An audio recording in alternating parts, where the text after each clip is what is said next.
안녕하세요. 로고스의 나정은 변호사입니다. 오늘 소개해드릴 판결은 산재보험법 제84조에 관한 판결입니다. 이 조항은 이제 산재보험급여를 받은 자가 거짓이나 부정한 방법 등으로 이 급여를 받은 경우에는 그 급여를 받은 사람에게 100, 즉 2배에 해당하는 금액을 징수할 수 있도록 이렇게 규정을 하고 있습니다. 그리고 또 이 거짓이나 부정한 방법으로 보험급여를 받은 경우에 보험가입자, 즉 사업주죠. 거짓된 신고, 진단 또는 증명을 했던 그 보험가입자 등의 사람들도 부정수급한 보험급여의 2배에 해당하는 금액에 대해서 연대해서 근로복지공단에 반환할 수 있도록, 즉 근로복지공단이 그 제3자 등에게도 연대해서 징수를 할 수 있도록 그렇게 규정을 하고 있습니다. 이 오늘 소개드릴 대법원 판결에서는 이제 이 규정과 관련해서 이제 어떤 판단을 한 것이냐, 이 보험가입자 등이라는 사람의 범위에서 실제로 보험가입자의 요건을 갖추지 못했는데 보험가입자로 행세한 사람, 즉 근로자를 고용했던 사업주가 아닌데 사업주처럼 행세해서 재해 발생 경위를 확인해주고 이런 재해 사실이 있었음을 확인합니다. 사업주 누구누구누구 땡땡땡 사인 뭐 이렇게 이제 제출해준 사람도 이 보험가입자 등에 포함이 된다. 이렇게 이제 해석을 한 사안입니다. 사실 보험가입자라는 것은 말 그대로 보험가입자가 이걸 해준 경우를 말하는 것이지 보험가입자가 아닌 사람이, 즉 사업주가 아닌 사람이 사업주로 행세해서 이렇게 해준 경우까지 포함시키는 게 맞느냐, 사실 좀 이제 문제의 소지가 좀 있다고 볼 수도 있습니다. 그런데 원래 재해자의 근로관계는 이런 재해자가 신고한 내용을 가지고 바로 결정되는 게 아니고 실제로 어떠하냐 이걸 가지고 이제 결정을 하는 것이고, 그 실질에 비추어서 보험가입자 요건을 갖추지 못한 사람이 사업주로 행세를 하면서 재해 발생 경위를 확인해 주었다고 한다 한들 이 보험가입자가 아닌 사람까지 보험가입자로 이렇게 포함을 해서 징수 요구한다는 것은 좀 너무 지나친 확대 해석이 아니냐. 특히 이게 이제 연대 징수 의무를 부여하는 거기 때문에 사실 징수 의무 대상자를 보험가입자가 아니라 보험가입자로 행세한 자까지 포함하는 해석이 되는 것이죠. 그리고 사실 재해 발생 경위에 대해서 조사할 권한이나 의무는 근로복지공단에 있는 것이지, 그래서 사업주로 행세한 사람이 실제로 사업주가 아닌 거를 공단이 몰랐다 그랬다면 사실 조사를 제대로 안 했다고 볼 여지입니다.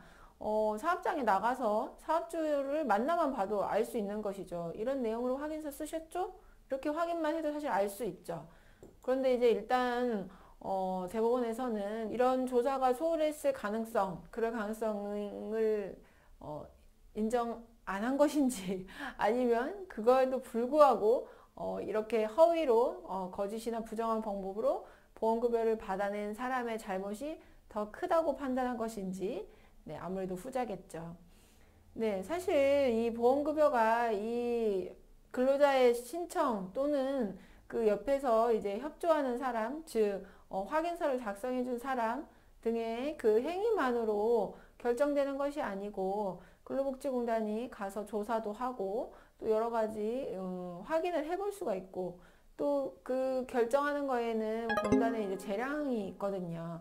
그렇기 때문에 그런 재량이 있고 조사 권한과 의무가 있음에도 그런 것을 다 하지 않았기 때문에 사실 이렇게 부정한 방법으로 급여를 받아내는 사람이 생긴다고 볼 수도 있는 것인데, 이런 사안에서 보험가입자가 아닌 사람이 보험가입자 행세를 한 경우까지 포함을 한다는 것은 사실 법률 규정의 문헌의 그런 범위를 좀 벗어난 해석이 된다고 볼 여지도 있긴 합니다. 그런데 일단 이렇게 해석을 하는 것이 이제 뭐 공익적인 그런 필요가 더 크다라고 이제 법원에서는 판단을 한 거죠. 근데 사실 이제 엄밀한 의미에서는 이렇게 보험가입자 아닌 자가 사업주로 행세해서 재해 발생 경위에 대해서 거짓된 확인서를 제출해서 산재보험급여가 부당하게 지급이 됐다면 사실 공단의 입장에서는 이거를 보험가입자 등에 포함해서 징수를 할 것이 아니고 이 사람에 대해서는 민법상 불법행위 책임으로 손해배상 책임을 청구하는 것이 사실은 맞는 방식이라고 보입니다. 그런데 어쨌든 간에 대법원의 판시에 따르면 개인적인 친분이나 뭐 요청으로 사업주가 아닌 사람이 사업주인 것처럼 행세해서 재해 발생 경위 등에 대해서 확인서를 작성해서 근로복지공단에 제출해 주는 경우 이 근로자가 지급받은 보험급여액이 1억이다, 5천만 원이다. 그러면 그 2배에 해당하는 금액까지 징수 의무를 연대해서 부담하게 될 수 있게 된 것입니다. 그렇기 때문에 혹여나 만에 하나라도 이런 요청을 받게 된다면 절대 응하시면 안 되겠습니다. 사실 이제 산재보험법 84조의 해석의 그런 방식으로는 사실 이런 대법원의 판결이 과연 적절한 것이냐 약간 좀 이제 변호사 입장에서는 의문이 생기는 판결이긴 합니다. 네, 아무튼 오늘 이제 이 소개해드린 판결은 재해자가 그런 허위의 그런 거짓된 부정한 방법으로 산재보험 급여를 청구하기 위해서 주변에 다른 사람에게 도움을 청해서 나 이거 확인서 좀 작성해 주라 이렇게 했을 때 거기에 응하셨다가는 네, 부당이득으로 2배 금액까지 연대징수 당하실 수 있다는 것을 네, 미리 알려드리는 차원에서 이 판결을 소개해 드렸습니다. 네, 날씨가 많이 추워지고 코로나 때문에 많이 힘든 상황인데요. 네, 모두들 건강하게 지내시길 바라겠습니다. 감사합니다.